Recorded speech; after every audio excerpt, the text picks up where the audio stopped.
Magandang araw sa lahat, welcome po ulit dito sa atin channel ang Biyahe y Komida. Maraming salamat sa lahat ng nag-subscribe, indeed.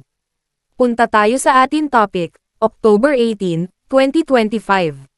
Magalang at hindi sang-ayon si Kayla Estrada sa damdamin ng kanyang ina na si Janice de Belen. Ibinahagi ng kapamilya actress na si Kayla Estrada ang isang nakakaantig na sandali ng kabab ang loob at malalim na paggalang para sa kanyang ina, si Janice de Belen, nang tugunan niya ang kamakailang papuri ng kanyang ina. Noong nakaraan, pinuri ni Janice ang galing sa pag-arte ng kanyang anak, hanggang sa puntong tinawag niya si Kayla bilang, mas mahusay na aktres, sa pagitan nila. Sa isang media conference para sa kanyang darating na serye na What Lies Beneath, tinanong si Kayla tungkol sa mga sinabi ng kanyang ina. Bagamat pinahahalagahan niya ang damdaming iyon, nagbigay si Kayla ng taos-pusong hindi pagsang-ayon, binibigyang diin ang labis niyang pagmamalaki sa kanyang maalamat na ina at sa husay sa pag-arte na taglay nito. "Thanks, Mom, but I disagree," Kayla told the media, before calling her mother a living legend. "I feel like as my parents, gusto lang nila ipagmalaki yung mga anak nila, di ba? But we all know that my mom is a living legend. I look up to her in all the aspects of my life, not just her as an artista."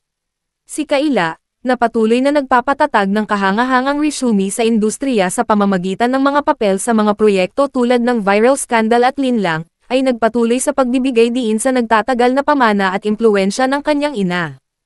"Having said that, nandito rin ako para ipagmalaki siya," she said. "I'm so proud to be her daughter. I'm so proud of what she has achieved in the industry. I can only wish to achieve half of that." Ang quote, na ibinahagi ng ABS-CBN sa kanilang Instagram page, ay mabilis na umugang sa mga tagahanga na pinahalagahan ang tunay na paggalang ng aktres sa kilalang husay sa pag-arte ng kanyang ina. Bagamat tiyak na hinuhubog ni Kayla Estrada ang isang matatag na landas para sa kanyang sarili sa mundo ng showbiz, ang kanyang mga salita ay nagsisilbing magandang patunay sa patuloy na impluwensya ng isang talento na namamana sa henerasyon tulad ni Janice de Belen. Of course, I'm very proud. I'm prouder because nung ginawa niya lahat ko, on her own. On her own.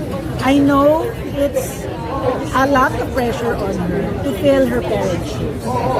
Kasi hindi lang nanay at tatay niya artista, may showin at may try na artista.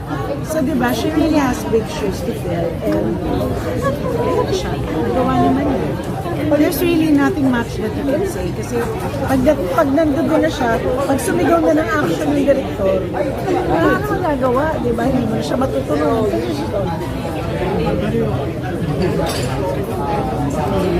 I don't give her advice unless she asks her. E-click ang mga link sa description box. At yan ang ating latest showbiz chika update for today. Huwag kalimutan mag-subscribe. Click the notification bell for more showbiz chika updates, like and share the video at suportahan po ang ating Facebook page. Maraming salamat sa lahat ng nag-subscribe indeed. Magandang buhay sa lahat, adios! Age naman ni Carla, masayang mga kasing galing. Muna siya. Oo. Kayo ba kasagot niya? Magaling na ba ako nung age ako? Naman.